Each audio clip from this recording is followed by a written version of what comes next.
I'm your host, Michael Callahan, and wherever you might be now, this is where we go next. And have you ever wondered why the decisions you make keep leaving you unfulfilled? You'll doggedly pursue something, a career, a relationship, some big life goal. And once you finally got it, you find yourself underwhelmed, unhappy. Like you keep aiming your bow at a target, but even when you hit dead center, it still feels like you missed. You're not alone. But what if we had a way to make choices that left us deeply satisfied? What if when our arrow hit that bullseye, we really felt it? Our guest this week, after years of study and introspection, provides insight into why our wants so often lead us astray, and how we may harness that knowledge to desire differently. Luke Burgis is the author of the best-selling book, Wanting: The Power of Mimetic Desire in Everyday Life. He has founded 4 companies and is currently the entrepreneur in residence at the Sioka Center for Principled Entrepreneurship in Washington, D.C. In the middle of his entrepreneurial journey, he stepped away completely for 5 years to discern a vocation to the Catholic priesthood, where he studied philosophy and theology and lived in Rome for the majority of that time. Luke, thanks so much for joining us today. Hi, Michael. It's good to be with you.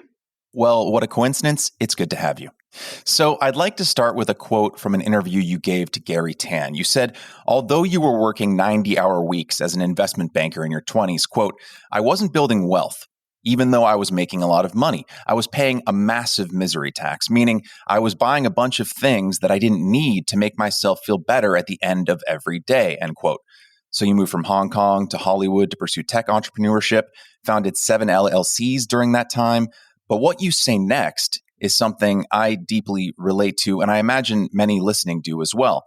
You had lost an ability to feel enduring enthusiasm and desire. Quote, I was more miserable than ever, and I didn't understand the forces that were driving me. I would be really excited about starting a company one day, and then a week later, I would start questioning it. I just got to a point in my entrepreneurial journey where I realized that there were some forces driving me that I didn't really understand, end quote. So, Luke, take us through that moment where you stopped, took a breath, and realized something was very wrong. The defining moment for me came, as many important moments in life do, from something outside of ourselves that wakes us up and forces us to pay attention. And that's exactly what happened to me. I had a relationship that was sort of falling apart, a romantic relationship, and my company was struggling. And I had been in talks with Tony Hsieh, who's, tragically now has passed away. And he and I became very good friends, and we were in talks for Tony to buy my company. And the deal fell apart at the last minute in a very sort of traumatic way. And I noticed myself feeling relieved from that blow up. And the relief, didn't quite understand it at the time, but forced me to ask myself, why did I have this sort of unexpected emotion at something that should, devastated me? And what I came to realize was that I'd never felt so free in my entire life than in the hours, in the days, and in the weeks after the deal had blown up. And one of the reasons that I felt free is that it seemed like I'd been given permission by somebody to step back and reevaluate my goals and why I was pursuing certain things in the first place and why they continually left me unsatisfied. There's just no worse feeling for me than having achieved the things that I thought I wanted to achieve and then feeling totally empty after having achieved them. So it was a real wake-up call for me that I was on some cycle, some kind of hamster wheel of misery, and I needed to get off of it. And that's the forces that I was referring to in that conversation were really the forces of my own mimetic desire, the different people in my life that were pulling me in a bunch of different directions because I didn't have the ability to properly sift through the forces that were leading me to chase illusory happiness and the ones that were nudging me toward a more grounded existence as an entrepreneur. And I guess it's sort of a professional hazard for any entrepreneur, startup founder to be so busy and so concerned with, keeping your head above water getting your company profitable, managing employees, that, you often don't take time for yourself. Most entrepreneurs are some of the least vulnerable people I know. And that was certainly me in my early and mid 20s. And I really had to go through a real difficult period, really, of coming to grips with the idea that I might not know myself as well as I thought I did. And I had to go back to the drawing board and think about some fundamental questions and first principles in my life. I want to stay here for a moment with the Luke Burgis of the 2000s, right? Before you had internalized Rene Girard's theory of mimetic desire, which we'll get to momentarily. So you can kind of go back in time to kind of before you had really processed and internalized this theory. To kind of echo what you just said, there was an interview you did with Aidan McCullen on the Innovation Show in which you said after the Zappos deal, Tony Hsieh fell through, quote, "I felt this sense of enormous freedom and I couldn't quite put my finger on what it was. It was the freedom of not having to go after and strive for these goals that I ultimately didn't even care about," end quote. And I think that's a very relatable feeling. I think that what you just said about not knowing why you were doing certain things or wanting the things that you want, I think that's something that all of us at some point in our lives can relate to. But back then, in our little time machine here for a moment, why did you believe that you cared previously? Before your philosophical realignment, what were you telling yourself that I imagine at some point in your early 20s or mid 20s that you earnestly believed? Because starting businesses are difficult. Doing all the work that you did, those long hours, that takes a kind of drive that has to be fostered by at least some kernel of, to put a bit of a lampshade on it, desire that works as the engine of getting a company started. So what stories were you telling yourself at that time that you believed? One of the stories was a common one, and that was, I have to make a lot of money as quickly as possible. And I have to be willing to sacrifice absolutely everything in order to do that, even if it means not investing in friendships or relationships. Because if I can just make enough money to be set for life by the time I'm 26, 27, 28, whatever it is, I'll have the freedom to be able to do whatever I want to do. I'll be this great philanthropist. I'll solve all of the problems in the world because I alone have the ideas that will be able to do that. Just sort of like illusions of this sort of grandeur, and thinking that my freedom was not going to come until I had financial freedom. And of course, that's not true because there are many different layers of freedom. I certainly didn't have psychological freedom. I didn't have, spiritual freedom. I didn't have the freedom to not be just reacting to the expectations of everybody around me. And the expectations around me were enormous. I think one of the other things I was telling myself at that point was that I was doing something in the beginning that was really important and was a great sort of service, to other people. And that was, the particular company that I had started at that point was a wellness company. We did health foods and fitness products, vitamins, minerals, things like that. We provided better access to them in places where they're typically hard to find through vending machines. And in the beginning, I thought that this was a really important mission that could change the world. I sort of got to a point in the company's development where I realized that I didn't necessarily even enjoy a lot of the products that, I sold. It was sort of a lifestyle that I didn't want to sort of be promulgating. I started to sort of appreciate things like sitting down for nice meals and not necessarily getting all of my food on the go. So even sort of the story that I told myself about, why this was, such an important sort of noble cause, I stopped believing in that myth as well.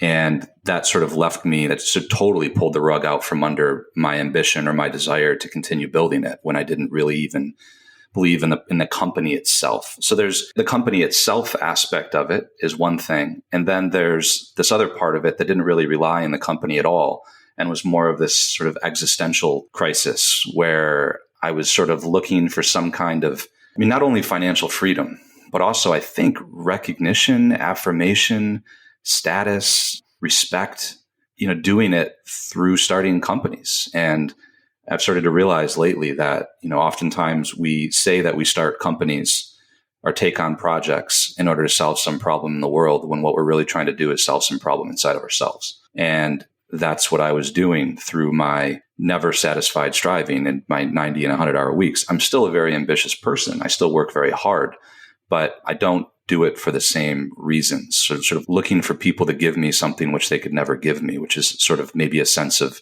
self-worth, dignity, peace, all of those things that I was looking for in all the wrong places. You open Wanting with the kind of a banger of a line, really gets things going. You write, quote, "When people tell you what they want, they tell a version of the romantic lie." And you go on to say, quote, "The romantic lie is self-delusion, the story people tell about why they make certain choices, because it fits their personal preferences, or because they see its objective qualities, or because they simply saw it and therefore wanted it," end quote. I'd love to just learn a little more about what the romantic lie is, why it is perhaps a romantic one, and why it's something that is universal, why it's something that we all tell ourselves without even knowing it. How are we lying to ourselves every day without understanding that it is in fact a lie? Well, the term romantic lie does come from René Girard, and he used it to describe a certain way that we think of why people want the things that they want. And he discovered the romantic lie in great literature. And he contrasted the romantic lie to what he calls novelistic truth. An example of the romantic lie would be a character in a work of fiction who just starts to desire something totally spontaneously, out of the blue, out of nowhere. And that's this sort of love at first sight. I laid eyes on something or someone, and that was all that it took to make me confident in my own desire. I know what I want. Julius Caesar's famous line, "I came, I saw, I conquered." Julius Caesar only needs to lay eyes on something to know its value and to want it and to desire it. And that's a very romantic notion of love.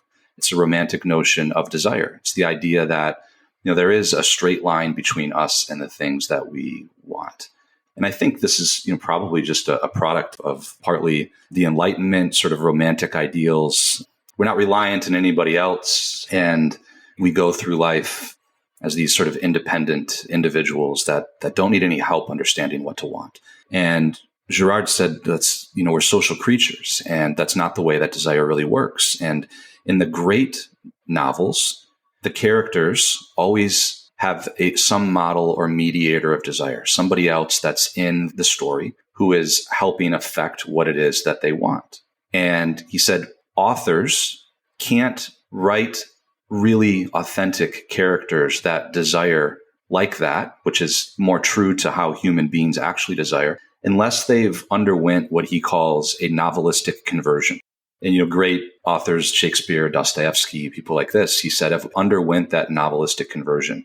At some point, as authors, they've read their drafts, they've read their books and saw the shallowness and emptiness of them. And it's their own shallowness and emptiness that's reflected in the things that they write. And they undergo some process of deeper authenticity, of call it a conversion, not necessarily in a religious sense, where their pride and ambition is just laid out before their eyes. They see that they're not as autonomous and independent as they thought, that they care about what other people think. They have rivals. They have goals as authors. And they go back and at some point in their career, or maybe in the second draft of even a single book, they're able to write in a real way. And that manifests itself in the way that their characters desire things.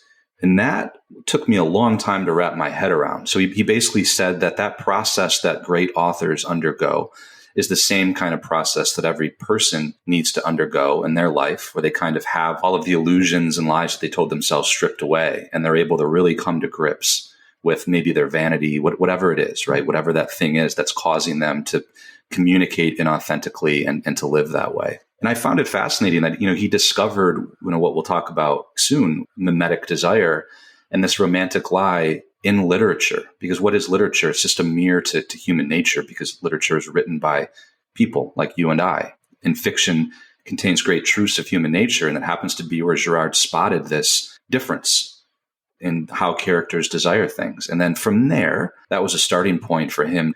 Literature was not his areas of expertise. He's actually a historian. So he went and explored the nature of human desire in different domains, how it plays out in history and sociology and anthropology, and began to see that the romantic lie is everywhere, but that the real structure of human desire is a social one, that desire is shaped through social forces, and that human beings rely on other people, models of desire, to help them know what it is to want. Yes, a bit more about Girard. You mentioned that literature wasn't really his initial field of study. Before he passed away in November of 2015 at 91, he was named by the French Academy as the new Darwin of the social sciences. Born in France, he was a polymath, a historian, as you mentioned, and a philosophical anthropologist. But as you said, the root of his revolutionary theory, mimetic theory, was almost an accident, right? It was born out of his time teaching literature courses, I think in Indiana, even though that was not his primary field of interest or study. And he was tasked with, to put it in your words, quote, covering books that he hadn't yet read, end quote. And so because he didn't have the formal training of a literary teacher, he tried finding patterns in the texts. And it seems like what he found was almost like a hidden Rosetta Stone, that humanity wasn't even aware that it was kind of writing about itself, that we've always subconsciously been aware of mimetic desire, of that theory, without actually saying it out loud. Because, as you said, he was looking at all these great works of literature, whether it was Cervantes, Flaubert, Dostoevsky, Shakespeare, etc. Pretty much any great piece of literature that he read, that mimetic desire was baked into it, although no one was ever calling it out. So if it was there the whole time, it was in every text, what was it that Girard saw that so many people hadn't seen before, even though it was there plain as day? I think it helps to approach a new discipline or field with fresh eyes. Because once we're deeply ingrained in something, we can be blinded to truths that are right in front of our face. Whether it's just through kind of, dogmas that we've internalized, can just really close us off and cause us not to see things. So there's a real advantage, I think, to Girard not having studied literature formally. He read it. He loved classic literature. He was a polymath, but he wasn't trained to see it in a certain way. So when he approached these novels, he approached them with the intention of being able to find some pattern in them and some truth about human nature. He approached the text believing that he would learn something very important from them. And that's really the key. I mean, it's a really good analogy here to how the lost city of Troy was found. None of the archaeologists thought that it was even worth looking at Homer's texts, the Iliad and the Odyssey. They thought that that was stupid. It was crazy to think that they contained any truths about where this city might be. And, in the late 19th century, Heinrich Schliemann actually read the texts. They were his map to finding this city because he believed they contained truths. And sure enough, he was the person that discovered Troy. His means were different. His method was, quote, wrong.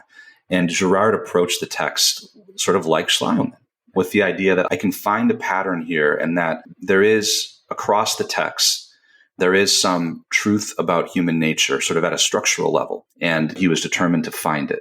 And one of the things that Girard has done for me, in addition to helping me understand myself better, is made literature a lot more exciting to read because I've learned the lesson from him. And, having now went back and reread a decent amount of the Shakespeare corpus with this sort of new lens to see some of the things that he saw, it just opens up a world of possibility and insights for me.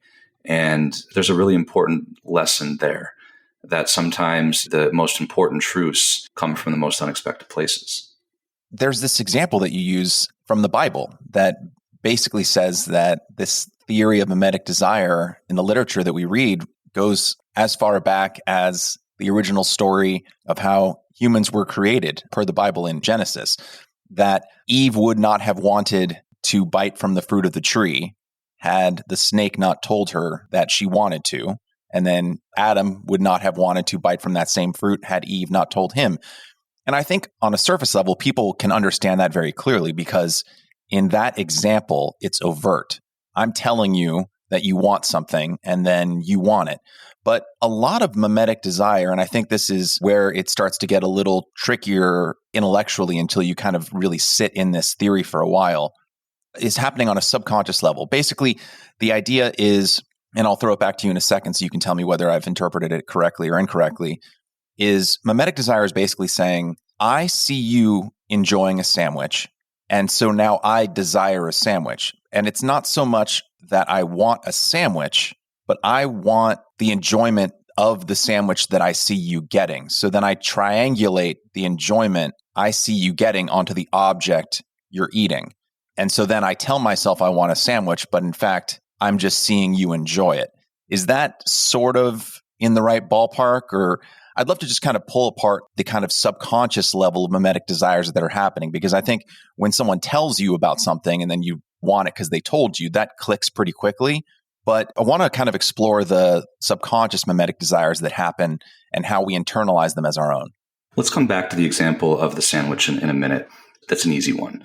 And I think, that's right. We see the contentment of somebody else who desires a sandwich, even if we didn't. And we're paying more attention to what we see in that person, whether it's their level of happiness or contentment or strength of their desire, more than we are the thing itself. Like the cues that we take from the model of desire, meaning the person who ordered the sandwich, those things really matter.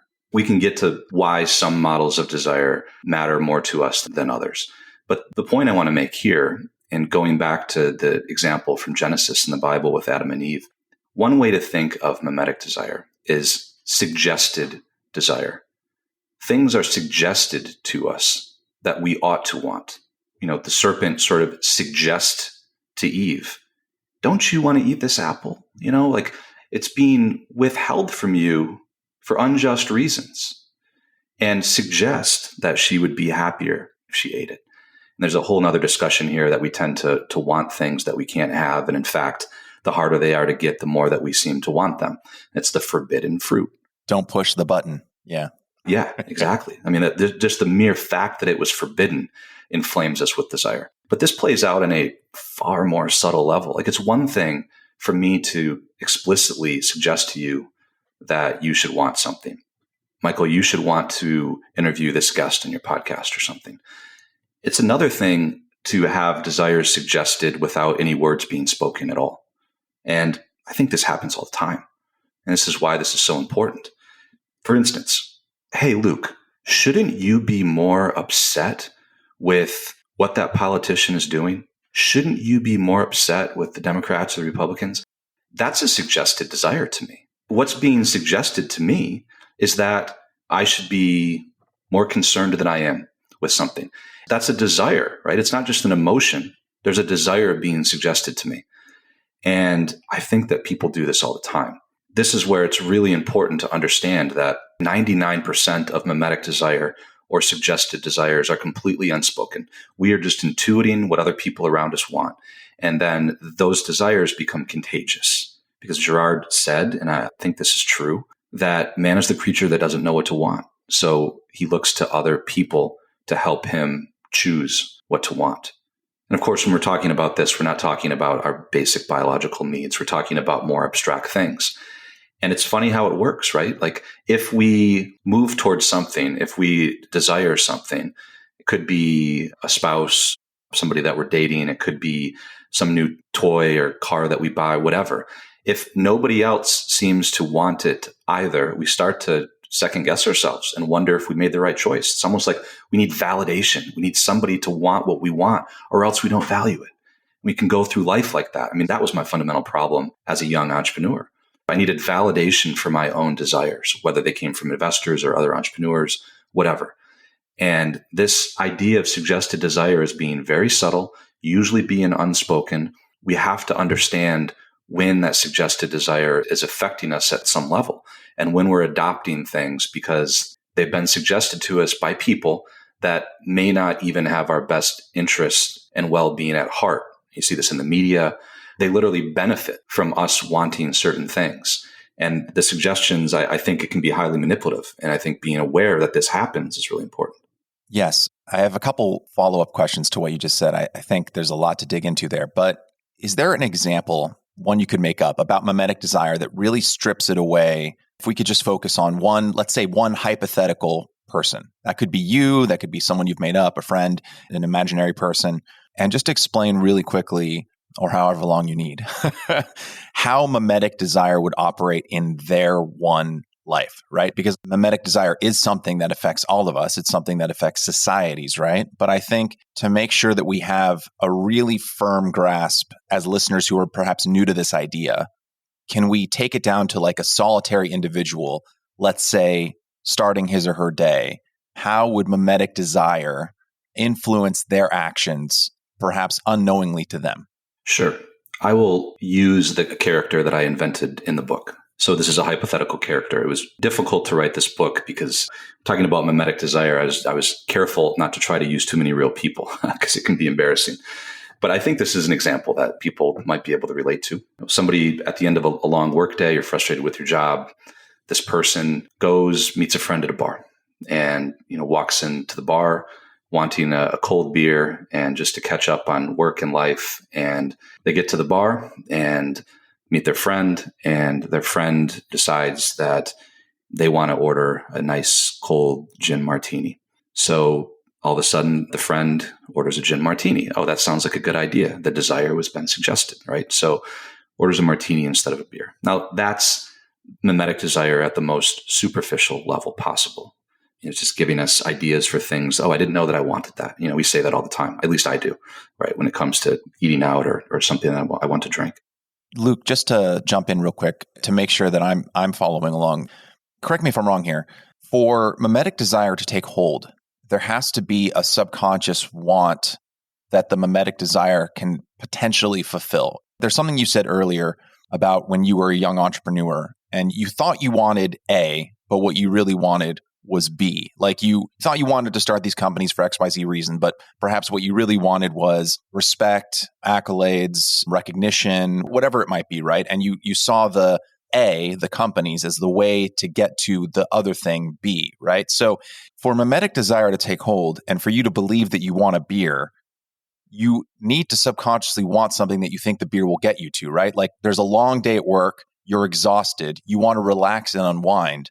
And then you see the beer and you think, that will help me relax and unwind.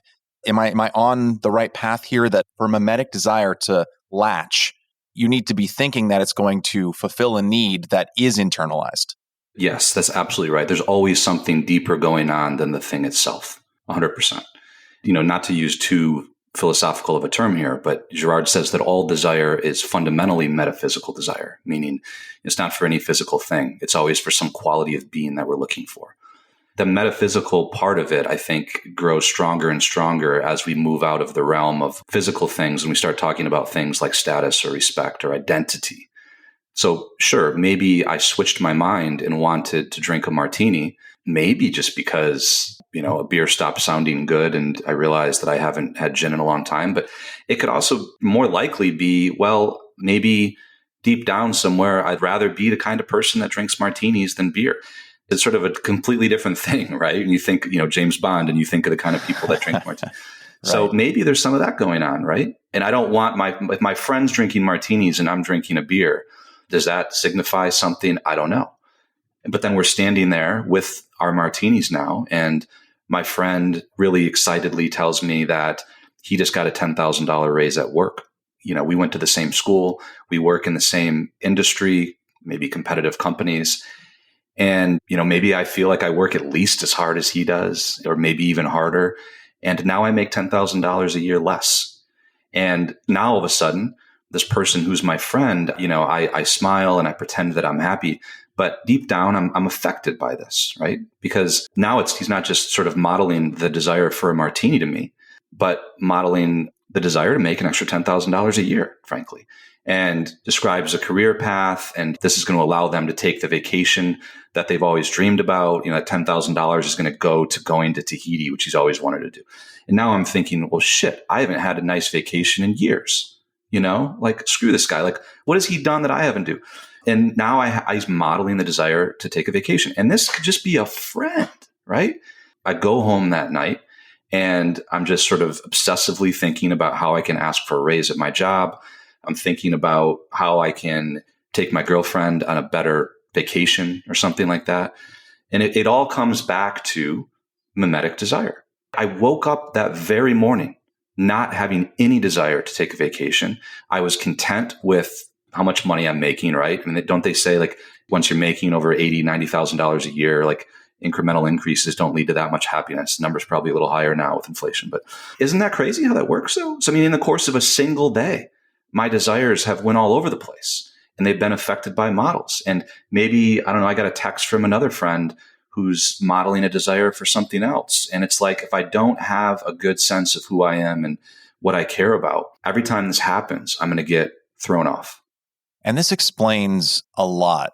Understanding mimetic desire all of a sudden makes a bunch of things make sense, right? One, it helps one understand why social media is so metaphorically cancerous, right? Because the example you're using of waking up one morning, being content, and then 10 hours later running into a friend and then he telling you about a raise and then you wanting that raise, that's in some ways a pre-Facebook, pre-social media example, because you could get yo-yoed all over the place about what you think you want, what you truly believe that you want, just scrolling for 30 seconds on a Facebook feed because you're seeing one friend on vacation. Why haven't I gone on a vacation? And you were previously just content for not having gone on a vacation. And all these other things that make us feel miserable, that make us desire things that we otherwise wouldn't have desired. And also, not to get too political, but I do think it is very related. There's been a lot of talk about things like systems, structures, et cetera. One, I think those terms can be overused, but I also think that people are too dismissive of them. And understanding how mimetic desire operates can help you understand systems that can exist independent of any one person operating them. For instance, beauty standards, right? Like mimetic desire is a perfect engine for understanding how beauty standards can propagate and solidify, right? No one knows in any one given society why they might prioritize a certain facial structure or a certain skin tone over someone else's, right? And they might think, well, that's just how naturally I'm wired. I like how this person looks because that person is simply, quote unquote, attractive. But it can be mimetic desire that makes us think that we are attracted to those things, think we want those things, think that XYZ is the paragon of beauty or leadership or masculinity or whatever.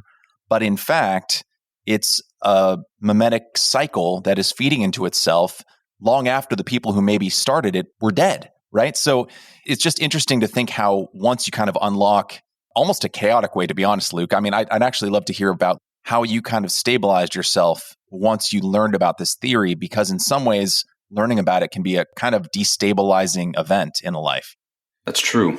And I would say this, that the problem is when we think in terms of systems and structures, we have to be very careful with thinking that the systems and structures and processes that we put in place can somehow solve this problem of mimetic desire, which is something that exists in the space between people in human relationships and inside of us. You know, it's something internal. So in a way, we can never sort of impose a system that will somehow make this better. I do think there are certain decisions that we can make and policies and things like that that can either exacerbate or mitigate some runaway mimetic desire, but not solve it completely. You know, and I think that we have a sort of a society that's fueled by envy in many ways. And I think it's wrong to think that if we just had this perfectly egalitarian society, that would no longer be a problem. Because in fact, Gerard says exactly the opposite. We actually tend to pay closer attention to the people that we have more in common with than with those that we don't.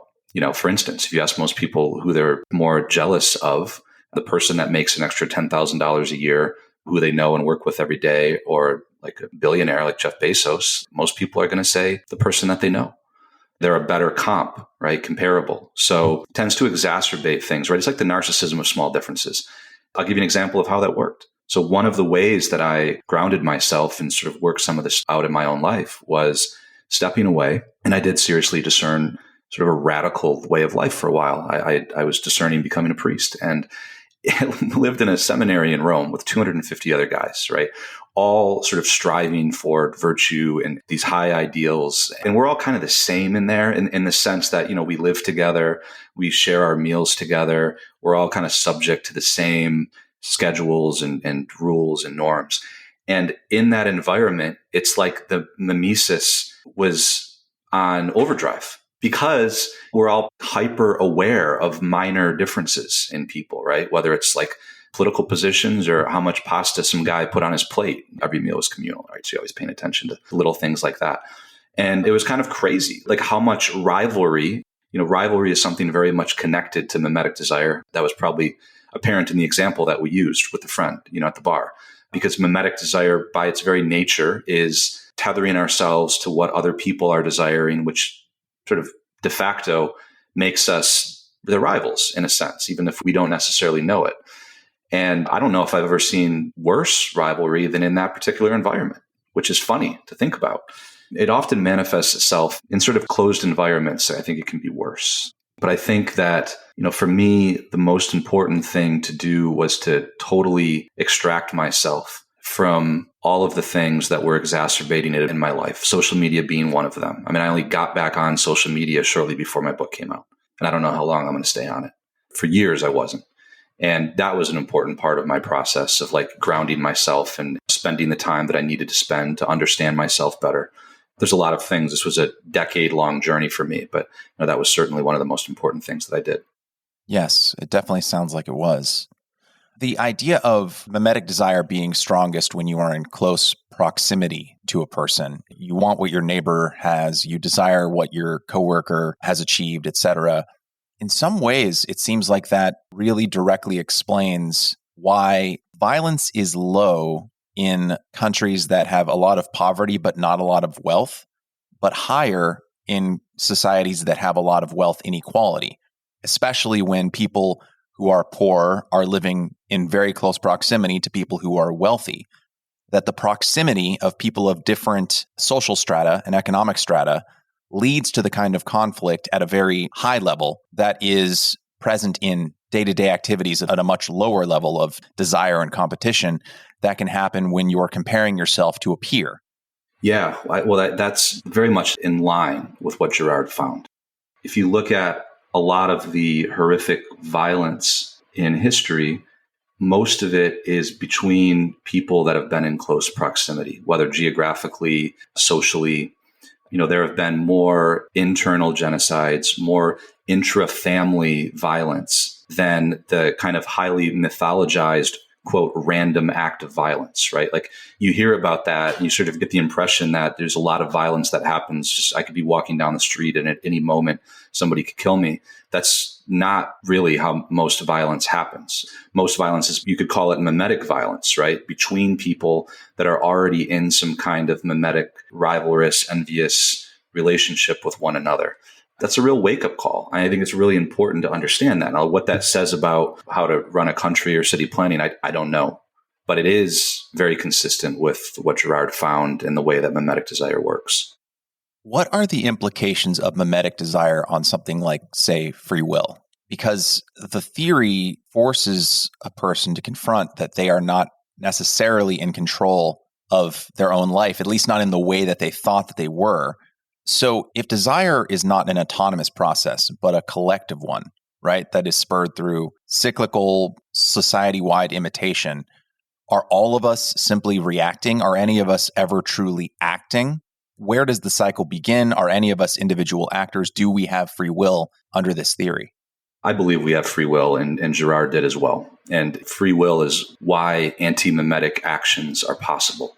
Actions that are surprising, actions that resisting the madness of the crowd, certain people standing up and saying or doing something when everybody else is acting mimetically and sort of under the sway of that very powerful mimetic force. One way to think about it would be like this. I am affected, you are affected, all of us are affected through mimetic desire all the time. But think of it as kind of a first tug or pull on the front of your shirt.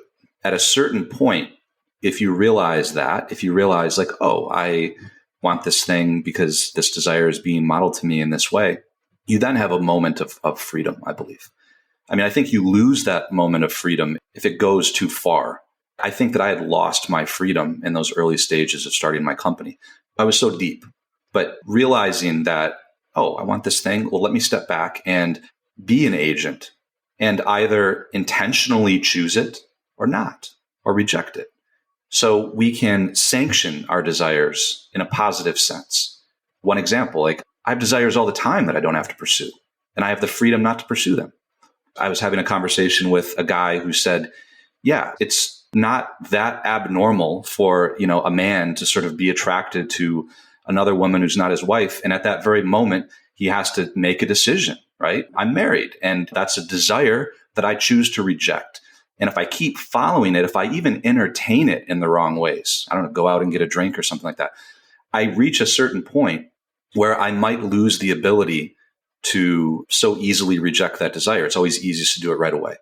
So as we go through life, yeah, sure, there are mimetic forces acting on us, but I certainly believe that the idea is that we do have freedom and we can put our own sort of stamp on what we choose to pursue and what we don't, even mimetic desires. So I can, in a sense, make a highly mimetic desire my own by owning it and in freedom accepting it and acknowledging that, sure, somebody else may have been part of the influence for why I chose to do something, right? I think the reason I entered seminary in the first place was because I had a model of a man who was an incredibly holy priest in my life, right? And then at a certain point, though, I had to decide, Luke, what are you going to do? What choice are you going to make? And what are you willing to give up for it? And that was a moment of freedom that I had. In no way do I feel like I was blindly following that model. So I think that's something that we can all do. I mean, that's my position. I think you might find some other sort of Girard scholars that have a bit more of a deterministic view of mimetic desire, but I don't. I'd love to peel this onion a little bit. For the listener, this is all talked about in great detail in the book. So I highly recommend reading Wanting. It sounds really like our free will exists under this theory as the free will to choose which model, and we can talk about models, which model we decide to mimic or which mimetic desires we choose to pursue. But if Girard's hypothesis holds that all desires are mimetic, that we don't self-generate them, but instead acquire them from others passively or actively, how do we ever consciously differentiate between which desires we mimic and want and which desires we mimic and don't want?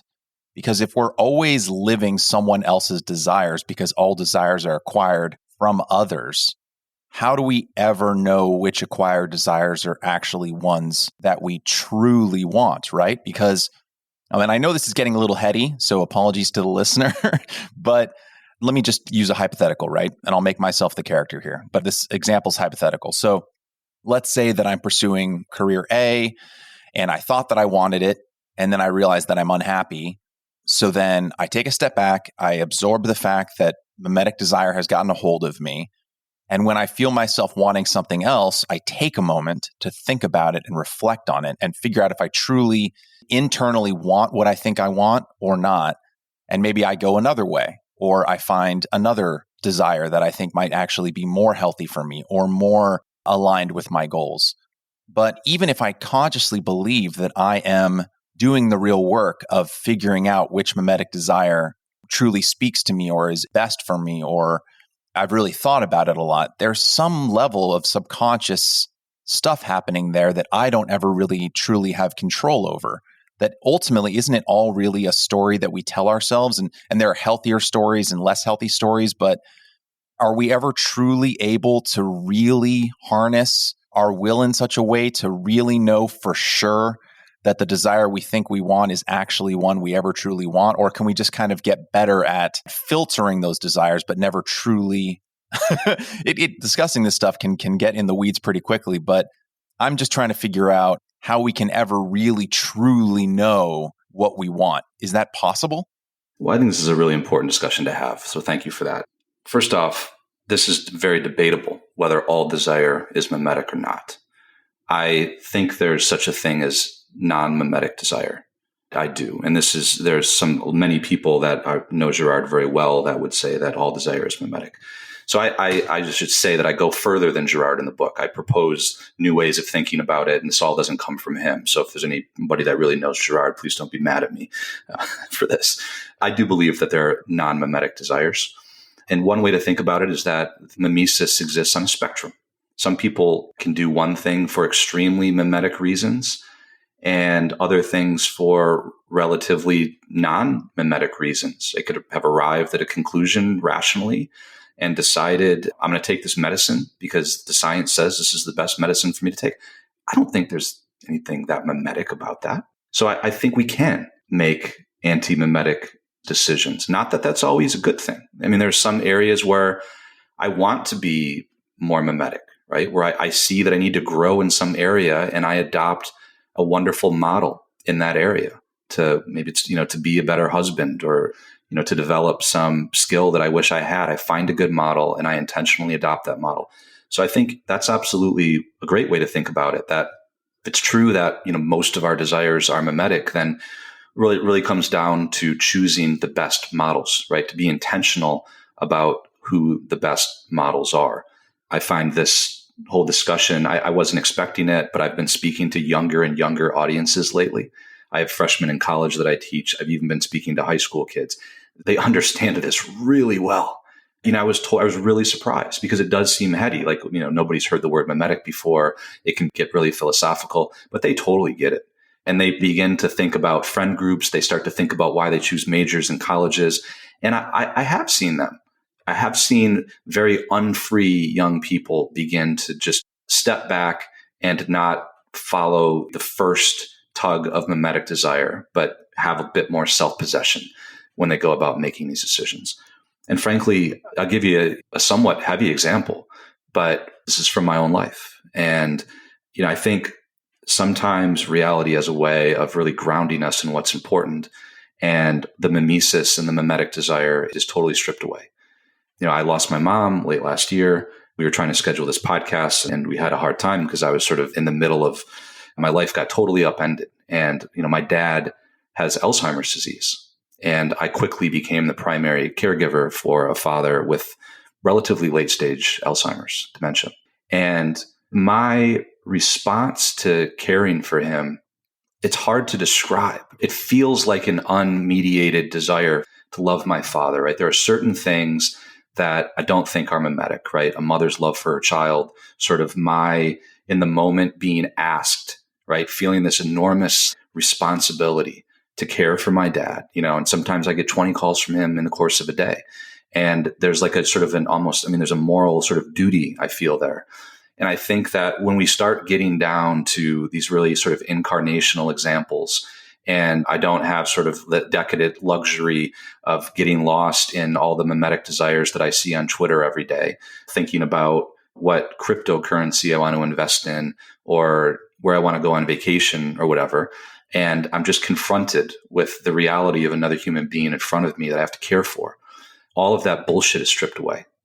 And it does seem like there's an anti-mimetic way of acting in those situations. So I would say that it is a spectrum. You can have two people do exactly the same thing with varying degrees of mimesis involved. And part of my maturation, I think, has simply been paying attention to more of the kind of immediate, concrete desires, usually in the form of relationships, things that I really want to invest in.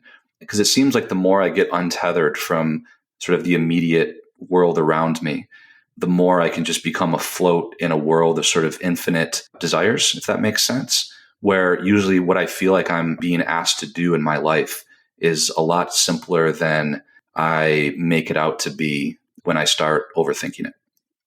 I really appreciate you sharing that personal story. Sorry for your loss, and I'm sure the difficulty that is involved with caring for an ailing parent. I want to take the example of family, but I want to, out of respect, take it from the specific to the general for this next question, right? So it's no longer about your specific relationship with your mother and father, but to talk about the idea of mimetic versus anti-mimetic desire, right? I believe that mimetic desire is closely related to how culture is formed in various societies, right? Why we act the ways that we do in different societies, why we love the things that we love, how and why we express emotions and feelings, right? I would imagine those things that we think are truly internal, that we think are natural, are actually a result of a mimetic cycle that is beyond our control. I'll use a more concrete example. A woman that I dated for many years ago, born in the United States, but raised in China by her parents. Being very close to her and seeing her relationship with her family and how her parents expressed love was very different from how I experienced how my parents love me here in the West, in America. And I don't think anything I'm saying here is really revolutionary for anyone who's experienced that cultural divide, right? I think this is something that many children of Asian immigrants also experience. The conflict between how love is, let's say, expressed in places like America versus other countries. In America, for instance, it's much more common for parents to tell their children, I love you, and vice versa, to express their love through words, oftentimes a lot of words. But what I witnessed with my now ex and her parents and how her parents express love to one another and to her and her to them was almost never through words, but rather through, I guess, what you could call acts of service. So she would very rarely ever hear her parents tell her that they loved her. And living in America after that and seeing how, her Western, for lack of a better term, friends were told by their parents pretty much every day that they love them, that creates a real divide, right? But it doesn't mean that how people express love in another part of the world or how their relationships form with their parents or why parents in one part of the world live with their children until they pass. Whereas in America, oftentimes their parents go into senior homes, et cetera, right? All this is to say, Luke, is if even the ways that we love and express love to others are ultimately, if I'm correct here, and I'd love you to jump in a second, if those are ultimately products of culture that is formed by mimesis, can we ever truly be anti-mimetic if even the ways that we express love to one another is ultimately a product of us seeing how others in our community express love and then we simply ape how they do it? I totally agree that, culture is very much formed through mimetic desire. And mimetic desire is, how we learn our primary language in the first place.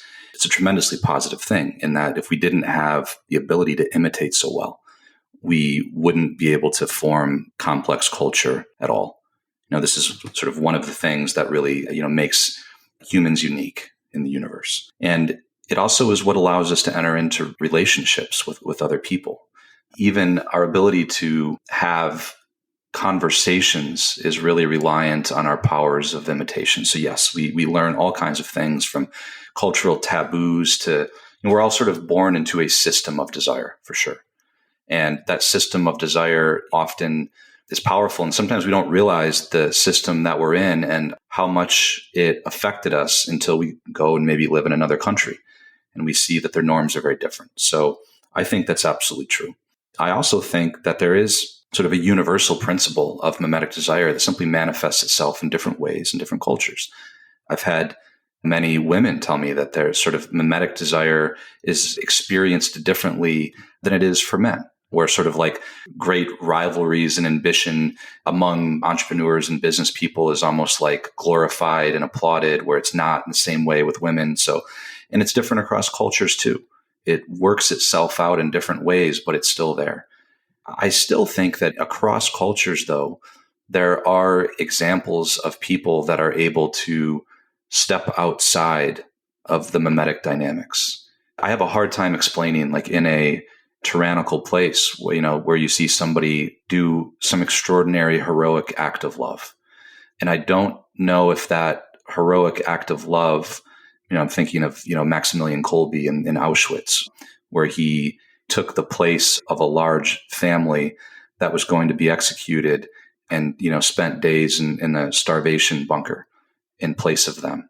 I think across cultures, you see examples of people that seem to have the ability to make choices to express love in ways that are sort of highly personal and are not merely a product of the circumstances or the culture that they're in. I think they can be rare, but I think you're making a great point in that normally even the way that we express love can be certainly shaped by mimetic desire. What would be the difference between a mimetic desire and a trend? Are they the same thing? Is a society-wide trend just the expression of mimetic desire en masse, or is there a differentiation there? I think that we could probably differentiate the two things. I think that some trends can be less driven by mimesis and not merely the product of mimetic desire. To elaborate a little bit, I see some overlaps between Wanting and Malcolm Gladwell's book, The Tipping Point, which kind of talks about how trends start and how we kind of mimic. I mean, I don't think he ever mentions Gerard once, nor does he even necessarily call people models. But he does talk about how we mimic other people, whether they're celebrities or fashionable friends. And then all of a sudden, like wildfire, everyone's wearing their jeans backwards, or they're wearing a certain kind of coat that a year before no one was interested in wearing. So I'm just curious about the intersections of those two things. Here's an example of a trend that I think might be a bit less mimetic. I don't know if there's ever a trend that's entirely not mimetic. I think mimetic desire is always involved, but I think of the trend of less and less people smoking over the last 50 years. People don't necessarily need a model to show them not to smoke. They could simply realize, with everything that we now know about what smoking does, that I'm going to not smoke for health reasons. And I don't think that, one needs to, we have to ascribe this trend to mimetic desire. Maybe why people adopted smoking in the first place is probably far more mimetic. I talk about that in the book, actually. But a lot of trends, I think, especially when they hit tipping points, the best explanation of what's going on is mimetic desire. And we see like the meme stocks, and with Bitcoin, there's clearly been a tipping point that's been reached where the imitation accelerates. And I think there are many people that can participate in those highly mimetic trends without having any rational basis at all. So I'd say they can become hyper mimetic really quickly. And FOMO is involved, right? The fear of missing out. And then when those things start to happen, something that may have started out less mimetic and had more of a rational basis can become almost entirely mimetic. And Gerard talks about, seeing the volatility in the stock market very often driven by almost complete mimetic desire. I think this segs well into the concept of flywheels, which was really interesting to me. And also, ultimately, I think scapegoats. What is a flywheel specifically as it relates to mimesis, mimetic desire, social contagion? And how can cultures dedicated even to positivity, right? Like the example that you use with Tony Hsieh's and Fred Mossler's Zappos, where they were trying to create a culture that was geared toward delivering happiness to consumers. Ultimately, they got caught in a negative flywheel, which can also be known as a death loop for either a company or a group or a person. So what is a flywheel, and how does mimetic desire lead to it? You could think of a flywheel as either a virtuous or a vicious cycle, where one step in a process builds momentum and leads to the second step, and that leads to the third step, and that leads to the fourth step, and that leads back to that original thing, whatever it was. And there could be various number of steps. So a flywheel is a self-perpetuating cycle that builds momentum and sort of naturally propels itself forward. So flywheels of desire work like this. An initial desire, my desire for something today, can make it easier for me to want something tomorrow. A very simple example of this is if I desire to feel really good tomorrow morning and I have an early night, I don't go out with my friends and drink all night, it's going to drastically increase my desire to go to the gym tomorrow morning. And then I could walk that forward 4 or 5 steps throughout my day tomorrow and build a positive flywheel of desire that makes it far more likely that I'm going to wake up the next day and want to continue to invest in things that improve my well-being. It creates a momentum. It creates momentum. That's fundamentally what a flywheel is. And the management guru, Jim Collins, he talks about flywheels in terms of a company's operations and how they can build flywheels of profitability, right? Like self-perpetuating sort of cycles that just, like Amazon has built an amazing flywheel, right? It just keeps spurring them on to greater and greater growth. But, he doesn't talk really about flywheels of desire. And I think the flywheels of desire are the more interesting ones because they apply to our personal lives. We can all build a flywheel today. And we usually have flywheels without knowing that we have flywheels. We're usually not very intentional about mapping them out and thinking about how they work. And, we have destructive flywheels all the time where, it's usually just looks very much like the opposite of the positive flywheel. And when it comes to mimesis and mimetic desire, there's negative momentum and contagion that can develop on a personal level and on a cultural level when the flywheel of mimesis starts moving in the wrong direction. Okay. And I think this can be something that explains political polarization. There's even a momentum where there's like a self-perpetuating process that's extremely difficult to escape.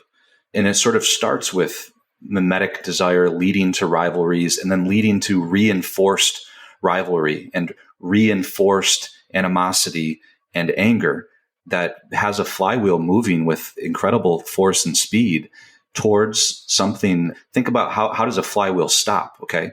Well, a negative, destructive flywheel is going to stop only when there's some violence has been done. That's what can be really scary. And that's why a lot of what Girard wrote about and spoke about is conflict and violence, and said that, mimetic desire and mimetic rivalry is the real cause of conflict and violence in cultures. And throughout human history, the way that humans have stopped that, Girard never referred to it as a flywheel, but I will. The way that they stopped that negative flywheel, that negative mimetic contagion, is through a scapegoat, through finding a scapegoat that actually brings the people together and allows them to stop the motion and collectively unite and cast the blame on someone or some group for their collective problems. And it slows the momentum of that process until, of course, the flywheel starts moving again. And then we have to continually seek scapegoats. Speaking of scapegoats, from the 4th chapter of Wanting, entitled The Invention of Blame, you write, quote, René Girard saw that for thousands of years, humans have had a specific way of protecting themselves in a mimetic crisis. They converge mimetically on one person or group whom they expel or eliminate. This has the effect of uniting them while providing an outlet for their violence, end quote. You were talking about scapegoats a little earlier in our conversation, and Girard found instances of scapegoating rituals in nearly every ancient culture. So for our audience, what are they? What are scapegoats as a human invention?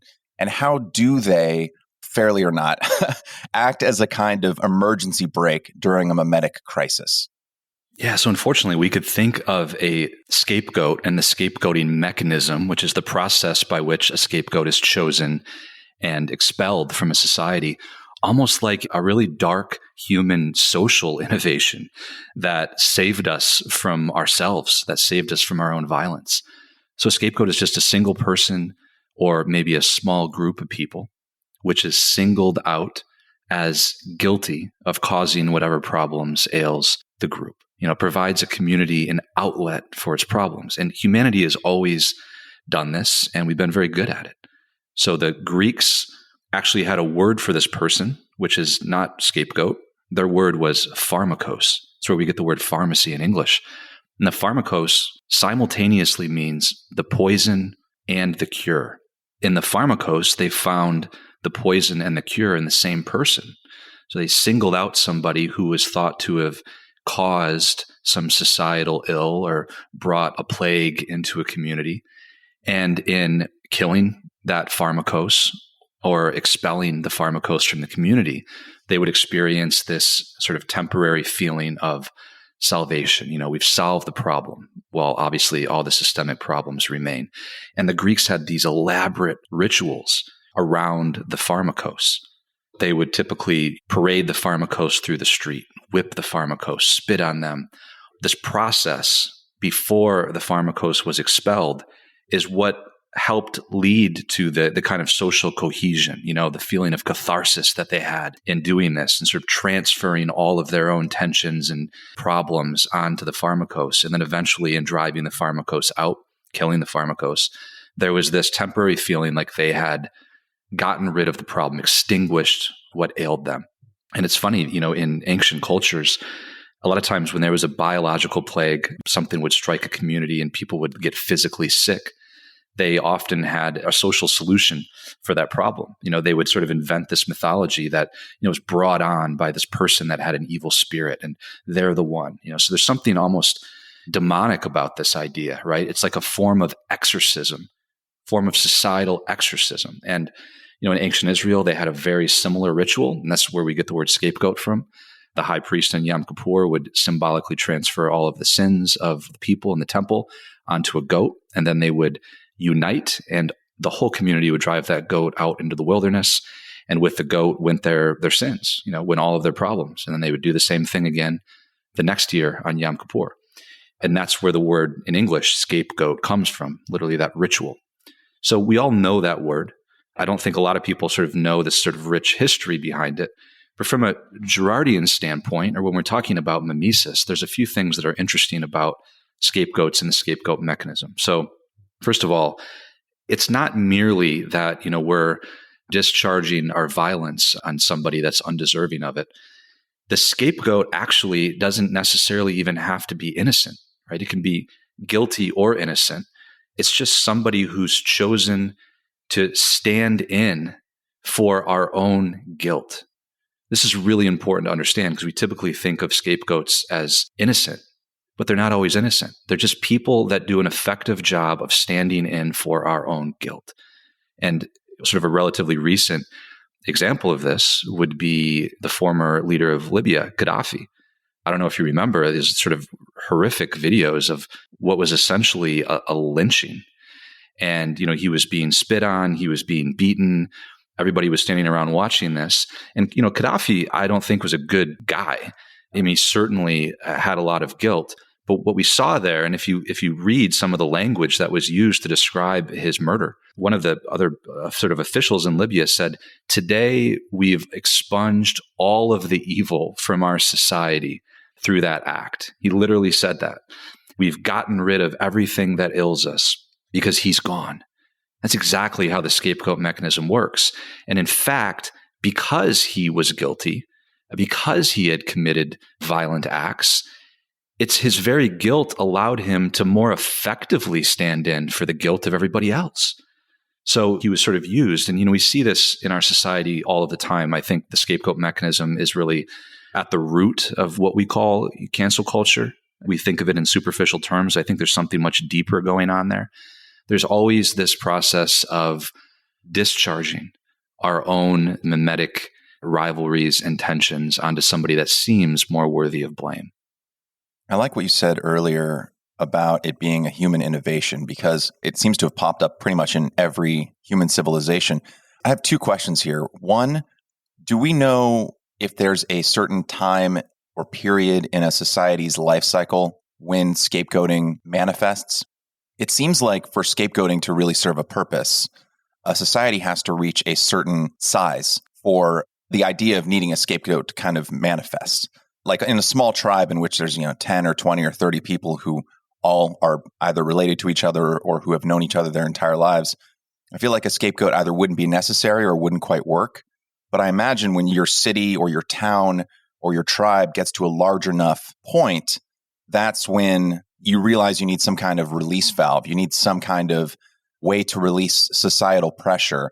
Are those two things connected, like our ability to create larger societies and civilizations and the innovation or appearance of scapegoating in history?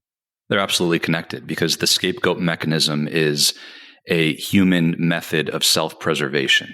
It's almost like we use a little bit of targeted violence to prevent more violence.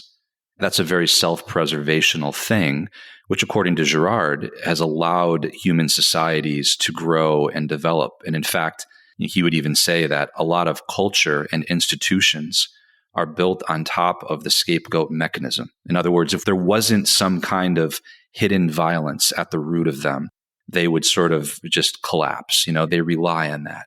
And he used the striking imagery. He said that the pyramid is the best symbol for human culture.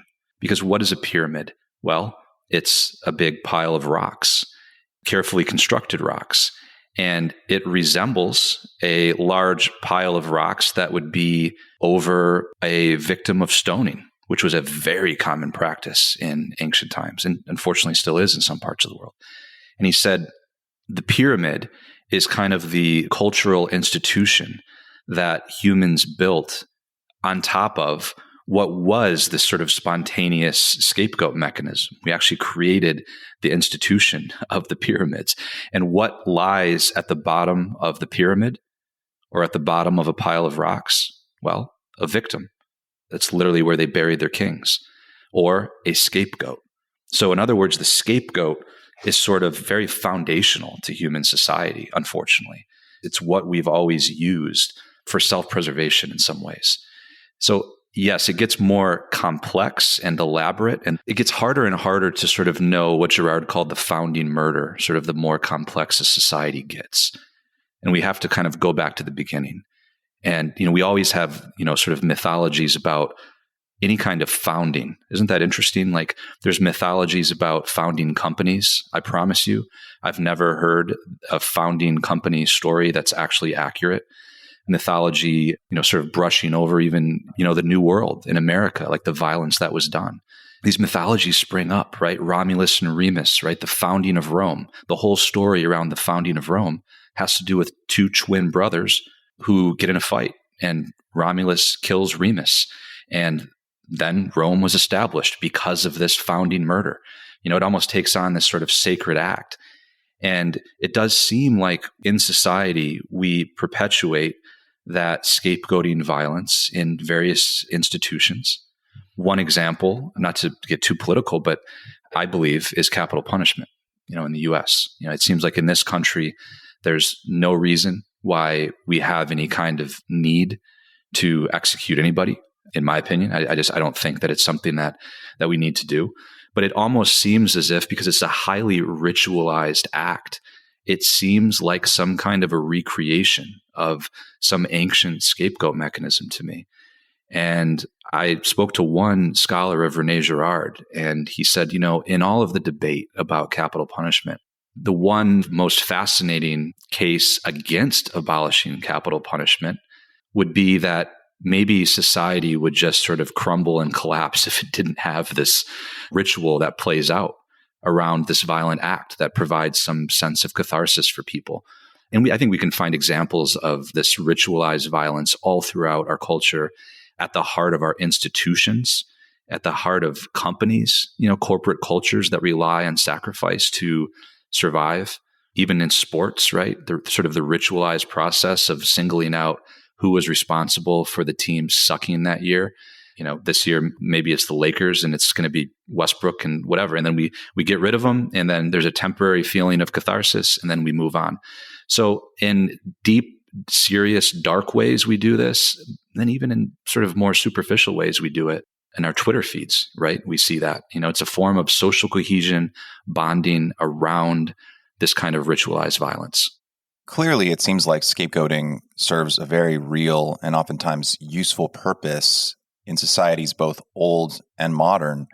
But I also wonder, even if they're necessary, there have to be ways in which scapegoating actually prevents, because it relieves the tension, actual necessary social change, right? Like, obviously, there are ways in which scapegoating can break the fever of a toxic mimetic cycle that is kind of a madness, right? That might be consuming a village or a city or something. But when it comes to, let's say, something like endemic racism or sexism, et cetera, and we have modern examples of this too, where we'll single one person out and they'll be sent to prison or run out of the public square, fired from their job, et cetera.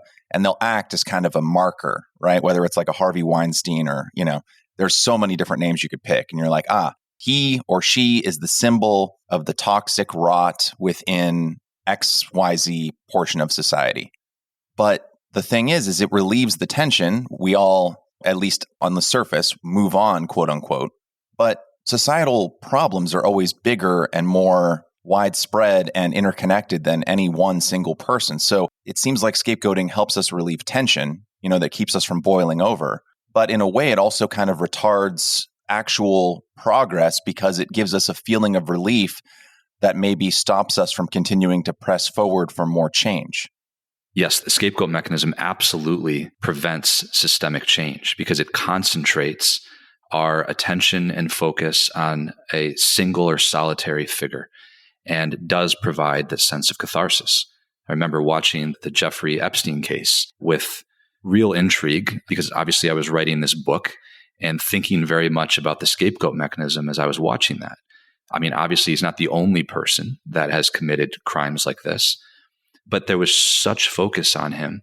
And when he died, it was as if the scapegoat process was not able to be completed. And I think that's what left some people so uneasy about that. I mean, aside from questions about how he died, just the fact that the process, right, almost the catharsis wasn't able to be completed was a disruption.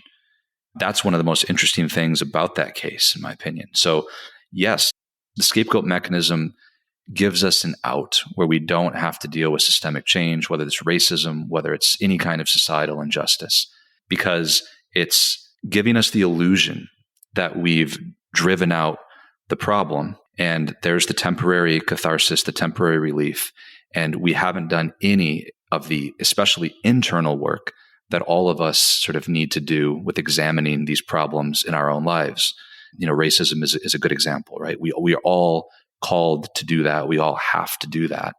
But when we can identify and single out one sort of really egregious person who seems particularly racist, we can always look at that person and say, well, I'm not like that.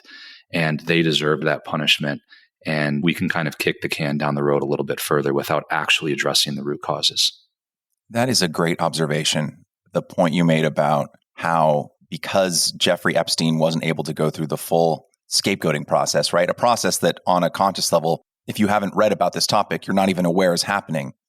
And the fact that it was abridged, that's such a great observation because it explains like that kind of feeling that was in the air, like around the office water cooler when we were all talking about it. It also explains why kind of all these conspiracies start happening, right? I think there's just this kind of feeling like, even if we don't know it on a conscious level, and I don't think most people even understand the scapegoating cycle. I mean, I honestly didn't even really recognize it in our society for what it was until I read your book. But that's such a great observation of how it kind of left us unfulfilled. And in a weird way, left us in this in-between where we, one, both realized that even if his conviction had gone all the way through, that there were all these other terrible people who were just kind of waiting in the wings or in darkness, so to speak. And so the problem was never going to be solved. It kind of brings attention to the limited nature of scapegoating when the scapegoating process is abridged mid-process. I got hung up on that observation you made because it's such a good one. Thank you. No problem. But to go in the exact opposite direction of someone like Jeffrey Epstein, let's talk about models and people we would want to model our lives after. So there is a quote by Milan Kundera that you open the book with that relates to models in a way. Quote, "We can never know what to want because living only one life, we can neither compare it with our previous lives nor perfect it in our lives to come." End quote. So how can models, other people in our lives, help us live many lives, so to speak? Yeah, each of our models sort of represents a version of our life that it seems like we think is missing from our life. You know, we wouldn't have a model of desire if we didn't think that they possess something that we lacked. And we'll probably never find all of those things in the same person necessarily, but we'll probably put together an amalgamation of models, each one representing, something that we think that we lack. And in each one of them, we can kind of live a different life. And I love that book by Kundera, by the way. I do think it sort of presents desire as more of a cipher than it really is. I don't think that human desire is a cipher, right? Like we can never know what to want, because living only one life. I do believe that we can come to an understanding of what to want. So, in my own life, one of the kind of hermeneutical tools that I use to sort of identify the motivations behind what I'm wanting is just asking the very simple question, is it loving? Is this desire that I have loving? Or is it coming from a place of insecurity or pride or envy? I do think there are these very sort of simple questions that can kind of help us to identify, why we're pursuing the things that we're pursuing, right? What's our motivation? And we can take that kind of question into account when we're thinking about models, different models of desire that come in and out of our lives. What kind of a relationship do we have with those models? Do we have a rivalrous relationship with them? Do they make us insecure when we're around them? Are we in a loving relationship with them? The positive models in our lives are going to be the ones that we're in that sort of non-rivalrous relationship with. And one of the reasons that I like Kundera's book so much, and his, who, by the way, was a huge fan of René Girard.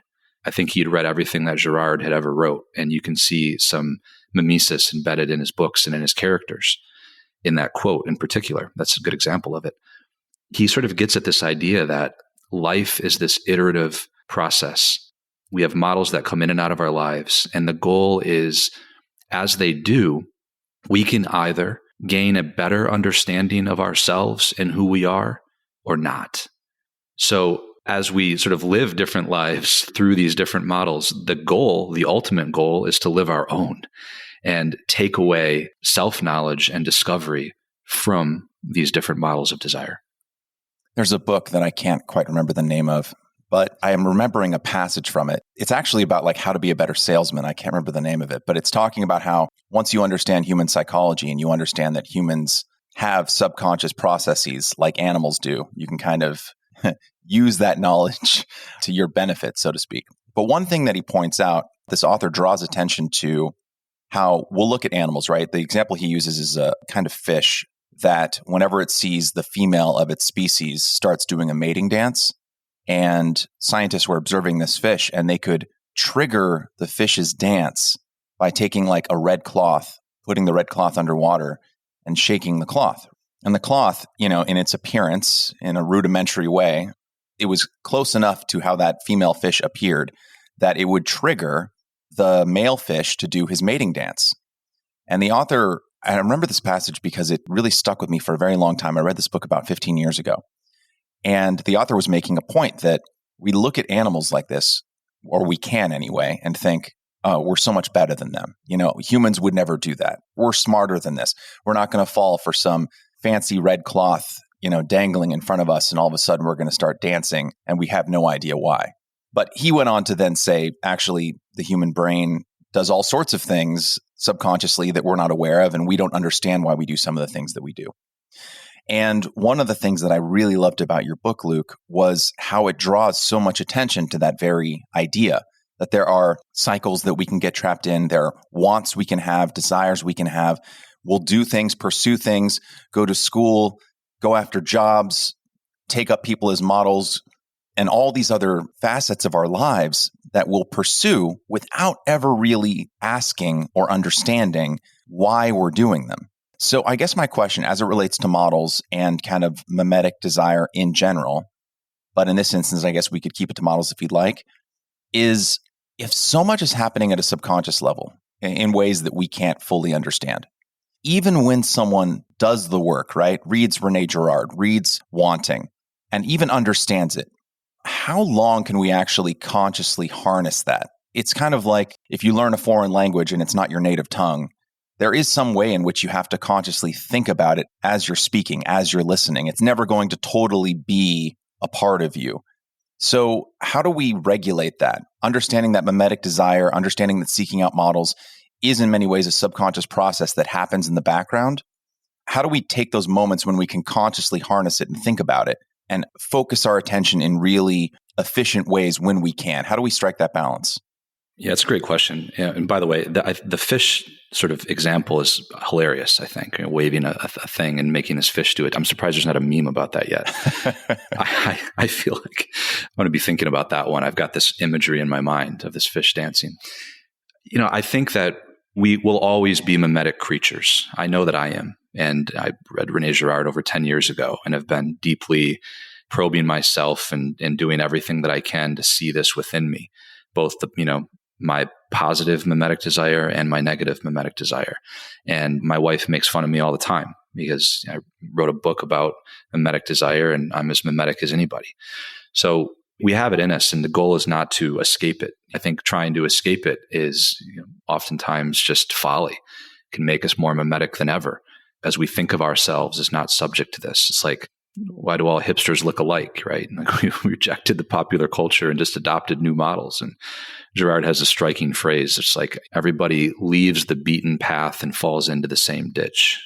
thinking themselves so independent, for leaving the beaten path. People make certain decisions in their lives that I would call transcendent, life-altering choices, the kinds of choices that color all of the other choices. Getting married is one good example. You make a decision that sets a moral direction to your life, and then there are a bunch of other decisions that are sort of colored by the big decision. But those are the moments where I think we can step back and sort of gain some clarity and be intentional about choosing one thing or another. It could be just being intentional about being honest about our own motivations and our own desires. And, you make that sort of choice and you say, I'm going to live an intentional life, an examined life. And every year I'm going to come back. I go on a silent retreat every year, for instance, and I'm going to continue this journey. And this is the direction that I'm setting out in my life. And for sure, the subconscious processes take over because we can't be thinking about speaking the language all of the time. I learned Italian at a relatively late age, and it was brutal because I'm sort of such an analytical mind and thinker. I was like thinking about what I'm going to say while I'm trying to say it, which is, as you know, just a recipe for disaster in trying to learn a foreign language. We can't. To live our lives and to not be super weird, we can't be thinking about our own mimesis all the time, right? So you're right that these things take over. But there's a difference between somebody that recognizes when it's happening or recognizes when they feel the tug of getting caught up in a mimetic mob that's about to scapegoat somebody. And you start to learn what that feels like. And you catch it early enough to be able to, where you still have the autonomy, you still have the freedom to say no and make an intentional choice about that. It doesn't mean that we're not still subject to all of the same forces and that we don't go down paths unconsciously sometimes, but that we still have the ability to transcend the kind of base instincts that we have, the mimetic instincts, and to rise above that once in a while. And I think when a person does that enough, their life begins to take on a new shape. I want to take us to the final question of the episode, but I do want to note there is so much in what you just explained that connects to what I learned in cognitive behavioral therapy. Not being able to always think about the cycles that, speaking of cognitive behavioral therapy, the cycles that you can get into that can form a negative spiraling thought, but having the tools to be aware of when it's happening and then knowing how to stop it. And I've read the book. We've been having this conversation for, I guess, about 90 minutes now. But it was literally the example you just gave, Luke, that almost makes it seem like a mimetic crisis is like a society-wide version of what can happen inside an individual, or at least it's how I experienced depression and anxiety, when my brain would get caught in a toxic cycle or obsession over a single thought. And it was only by becoming aware of what was happening, being able to distance myself from my own brain, realize that the thought was negative and untrue, and then being able to let it go or expel it. Obviously not exactly a one-to-one, and I wasn't scapegoating anything inside my brain, but it's just interesting how you get the tools to become aware of the toxic cycle so that you can figure out how to break it. And that was just a really beautiful way to phrase it, and it really stuck out to me. Yeah, I've had a lot of people reach out to me about the book, but nobody more than psychologists and people that work in sort of cognitive behavioral therapy. Because Gerard, this is a social theory, and he was not a psychologist. But, they see these connections. So I'm really excited to sort of go down that road. I think there's so many deep connections here. And part of, my process is just having learned to see my own weakness and be able to laugh at myself a little bit when I see myself going down these roads. That's been a tremendously helpful thing for me. And I think that perfectly ties in with our final question. And I'd love to ask you about a topic that was a real centerpiece of the podcast for the first 45 episodes of the show, and that's empathy.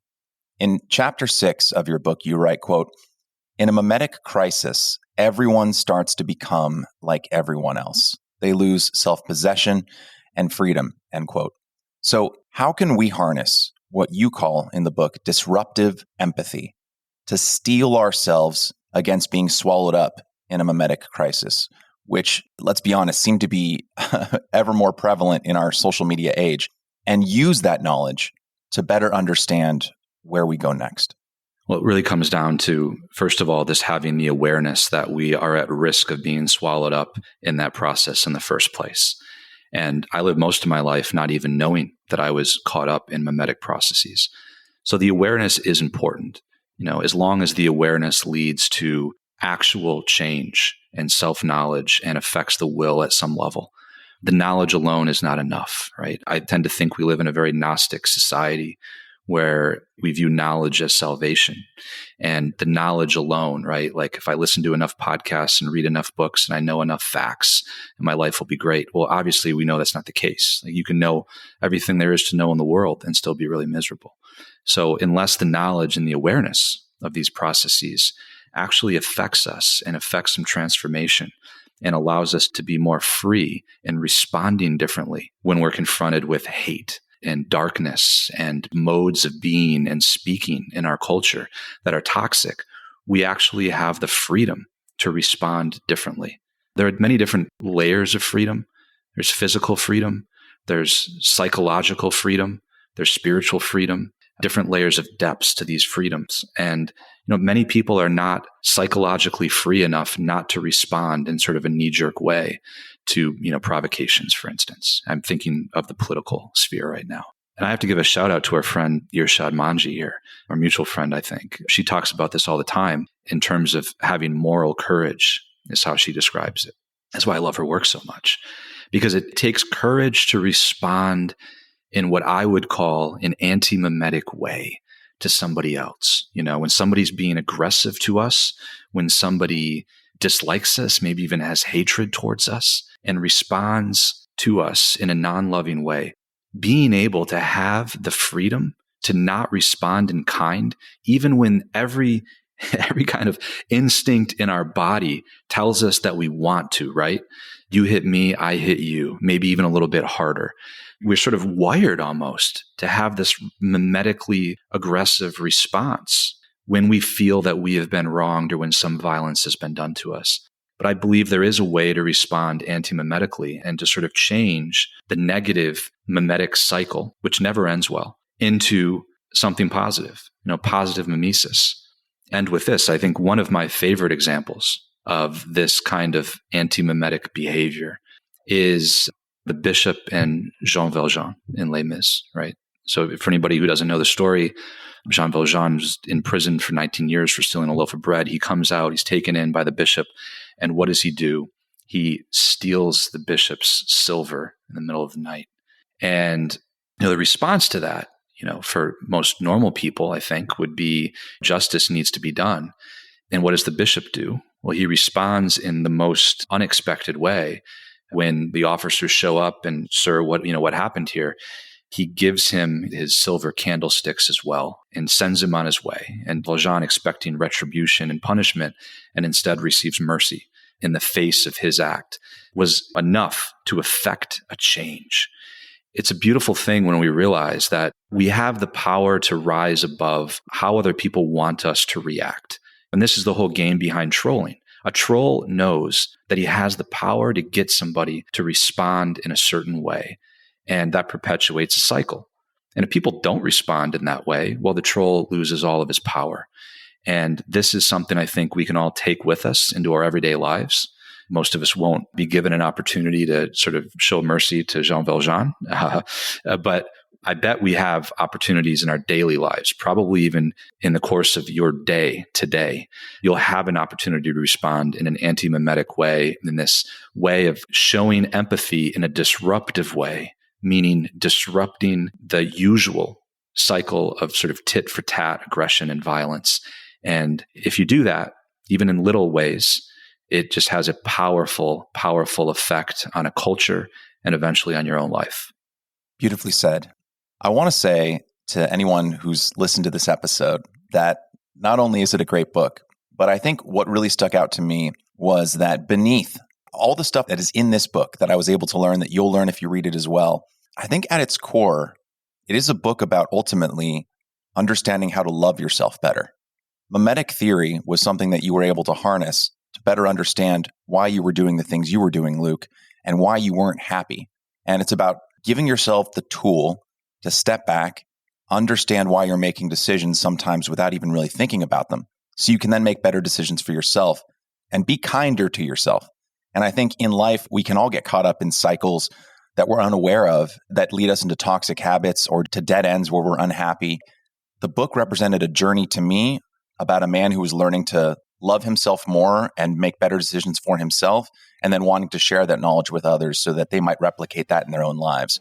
So thank you so much, Luke, for making the time to talk with me today, and also for writing this book, because there were a lot of ways in which I connected with it, and I'm definitely going to be using that knowledge going forward. So thank you. Thanks so much, Michael. I really enjoyed the conversation. Tune in June 7th for a conversation with comedian and podcast host, Rocky Powell. Thanks for listening. And wherever we go next, I hope you'll be there too.